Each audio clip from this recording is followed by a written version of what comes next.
Bismillahirrahmanirrahim. I'm Tahir Insa and you're watching STTV. Education is like a shower or a rainfall, but if that water doesn't absorb and spills away and runs into the ocean, that is rendered useless. Then education need to be absorbed, and we see that there are difficulties in students and in atmosphere and in institutions that render it useless, or at least it reduces its usefulness. These are called learning difficulties.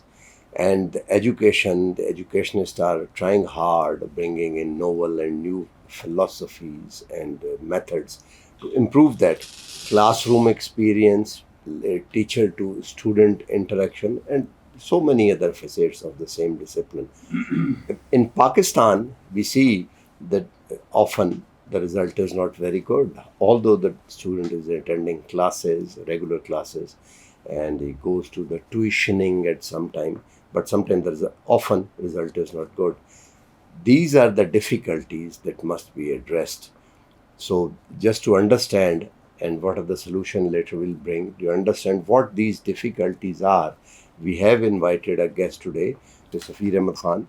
You studied in United States on education. You are a graduate from there, and you have been a principal of top 4 schools in Pakistan, and you have vast experience. So just share something as a basic premise on that. What are the difficulties? What are the philosophic basis of these difficulties, and what the difficulties are? Then we'll continue our discussion. Thank you very much, Tahir Sahab. First of all, I would like to appreciate the opportunity that you have provided me to speak on this extremely important subject. And it's a national subject, and it's a national dilemma too. I would like to start with a quote which I like the most about education, and that is, education is the light of the universe. Without education, it's all dark. Right. We are lost. And I would also quote our dear Qaid, what he said in 1947, just few months after the creation of the country.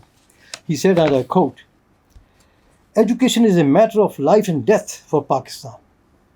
The world is progressing so rapidly that without requisite advances in education, not only shall we lag behind others, but may be wiped out altogether." Now imagine how much importance he had attached to education. And if he had lived, what do you think he would have done with the education of Pakistan? The system. Given it a topmost priority. What are the common difficulties in Pakistani society, Pakistani students, Sir, especially in the early years of education? now you have brought me to one of my specialties. In the master's degree that I attained in America, I had 3 special interests. First was teaching English as a second language, then teacher training, and the third one was early education. And I start my motivational lectures saying, it all starts early. It all starts early. It all starts early. This means that it depends in whose care is the child in the first 3 years of his educational journey. That means after 4 or 5 years of age, when the child steps into an education institution, if he is lucky or she is lucky to get an instructor who is mentoring him as well as teaching him, he is or she is lucky. Right now, unfortunately, they have dropped the ball on mentoring and character building. They're only giving them 2 plus 2 is equal to 4 and teaching them academics. If we look around and see our people who are ruling us, they are educated, but they are not having integrity. So if you are minus the integrity, and if you are not a good person, you cannot be a good doctor, you cannot be a good engineer, you cannot be a good teacher, you cannot be a good anything. So first thing, that is why the Japanese, in the first 8 years of a child's life, no book is touched.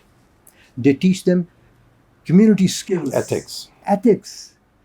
Being good to each other, saying sorry, excuse me, thank you, be courteous, and then being Teamwork. They develop so much of teamwork that is the basis of all progress. If you do it for yourself, Yeah, that is the character building. But when you come to the classroom and yeah. you have a classroom experience, what are the learning difficulties? So the learning difficulties, I would say, start from the teacher's end in Pakistan. This is what I've seen. Now, unfortunately, in our country, there is no national or provincial teacher training institutes which are training the teachers at the same level with the same skills. Uniformity is of the utmost. If you're teaching something in one school in a different way and the other school in a different way, the children will have everything topsy turvy. So, uniformity is very important. Secondly, this is systematic I'm talking about. We are churning out millions of FA pass and BA pass, which have no future outside Pakistan. Even in Pakistan, they roam around with their FA certificate and BA certificate. Nobody will even keep them as a guard because there is no job. So I would say we must switch over to skill development. No, you're right. But I'm asking you, what are the difficulties in learning? Difficulties. Difficulties are because of the system. I've enumerated a few. Lack of uniformity in curriculum. First difficult. Curriculum means syllabus. Right. Curriculum is an American word, syllabus is a British word. Education without direction. There is no direction. There are three main: private, government, and madrasas. Antiquated, outdated curriculum. 1922, Lord Macaulay, the guy who was sent here in India to change our education system and make us slaves. Lack of professional development of teachers. This is extremely important. It depends what is the skill level of a teacher who is inside the classroom teaching or sharing education with his wards, with his audience. If he or she does not know what he is saying and does not know how to say, the transfer of knowledge from the higher level to the lower level does not take place. Things are spilled in the middle. And what happens is that the whole thing does not reach the recipient and it is spilled over on the side because of poor methodology. So there's a whole subject of teaching methodology, and that is what is faulty in our system. If that answers your question, sir.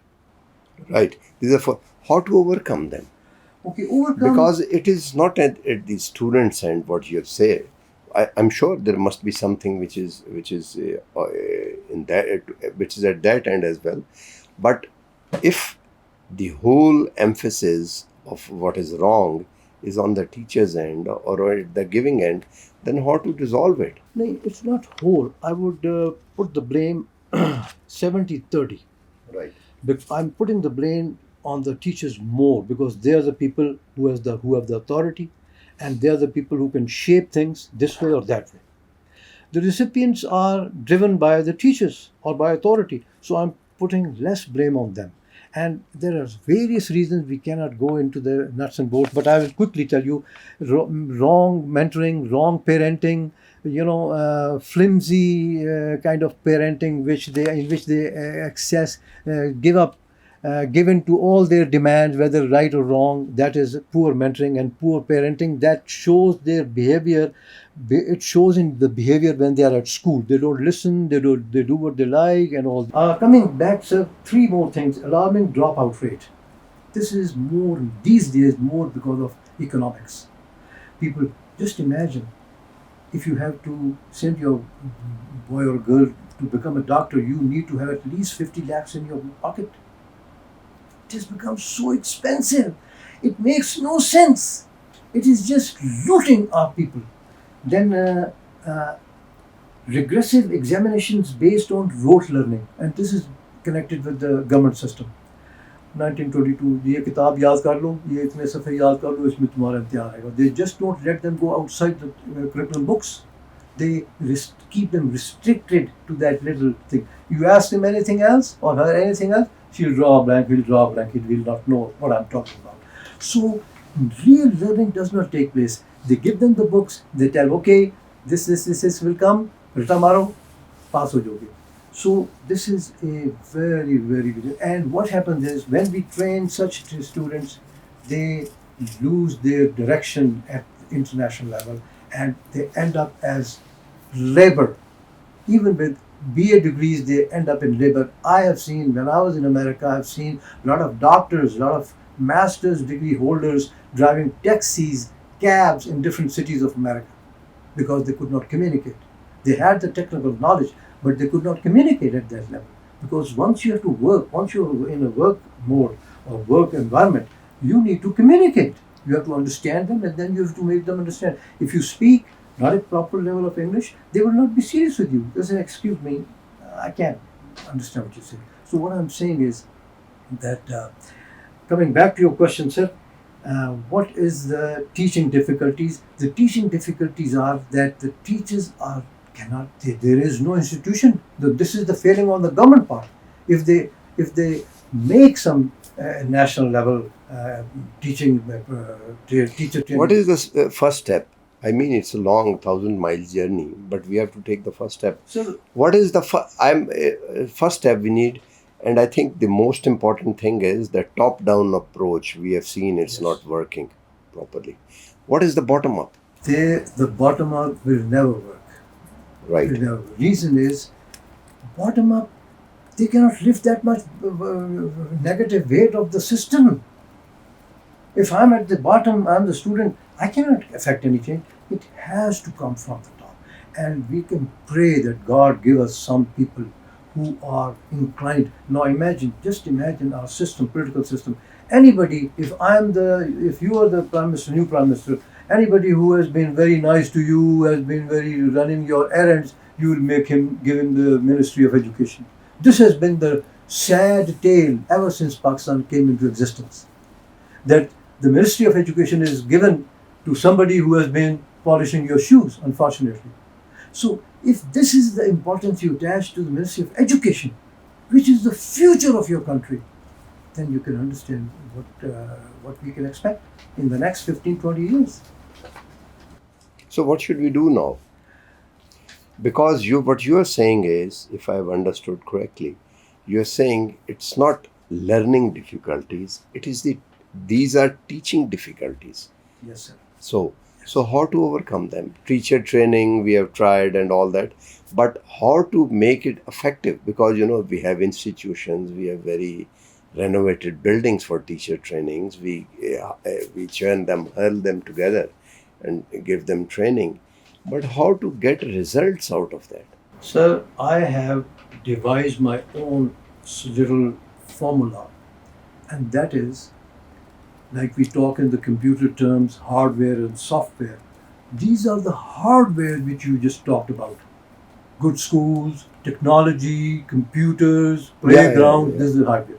Software is the soul, the spirit of education is the man standing or the woman standing in the classroom teaching his or her character. Now imagine, sir, I would say this is when I was the principal of different schools. I used to gather my teachers in the beginning of the school year and tell them one thing. First, I said, excuse me, you may have done 20 PhDs and may have had 50 years of teaching experience.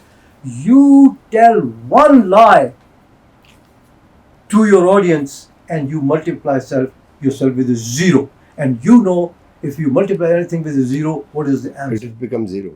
So therefore, coming back, it is the character of a teacher which gives him the moral authority. He does not have to shout.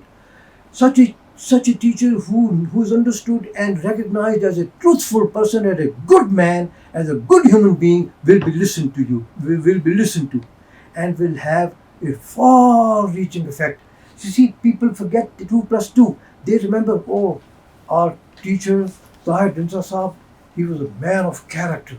He always told us, do this and do that. They will remember the character building which you will do. They may forget the mathematics and the physics and everything. Therefore, I would say that we must lay the maximum emphasis on mentoring and character building Right. often. Right. So, thank you very much for coming on program. The bottom line of today's discussion is what Safeer Saab says. that the bottom line of all of this is character building. It is the integrity of the system that must be, it should not be questionable. First, you build the integrity of the system, and that is one of the, and it's understandable. That is one of the reasons that the people rush to the private sector. And I was surprised in Islamabad, where I live. I have experience of my own children. Still, the government schools are working much better than some of the very elite schools. And that was a surprise to myself. So the integrity of the system is the first thing, and that is on the receiving end, not receiving end, but on the giving end. So, and the top-down approach will work. So integrity of the system is the first thing. Integrity of the people who are, they should be well qualified, and then they can deliver. We'll bring more programming on that.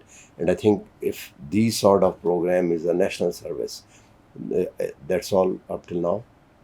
Please keep watching our program. Goodbye for now.